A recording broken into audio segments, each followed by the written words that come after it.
ఒకరోజు కృష్ణుడు రాధను సరదాగా ఇలా అడిగాడు, రాధా, నన్ను సంతోషపెట్టడానికి నువ్వు ఏమిస్తావు అని.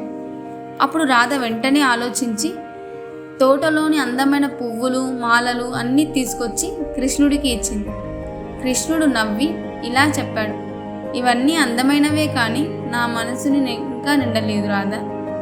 రాధ బాగా ఆలోచించి తోటలో ఉన్న చిన్న తులసి ఆకును తన గుండె దగ్గర దాచిపెట్టుకొని ప్రేమతో కృష్ణుడి చేతిలో పెట్టింది.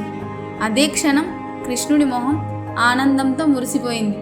రాధా, ఈ తులసి ఆకులు నీ ప్రేమ ఉంది, అది నాకు అన్నిటికంటే విలువైనది అని చెప్పాడు.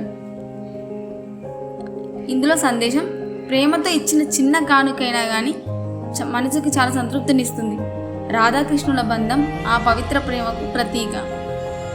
మీకు నా వీడియోస్ నచ్చినట్లయితే please like, share and subscribe to my channel. అందరూ వీడియోస్ చూస్తున్నారు కానీ సబ్స్క్రైబ్ చేసుకోవడం మర్చిపోతున్నారు. మీరు సబ్స్క్రైబ్ చేసుకున్నారనుకో నెక్స్ట్ వచ్చే వీడియోస్ మీకు నోటిఫికేషన్స్ ద్వారా ఫస్ట్ మీరే చూడొచ్చు. Thank you. బాయ్.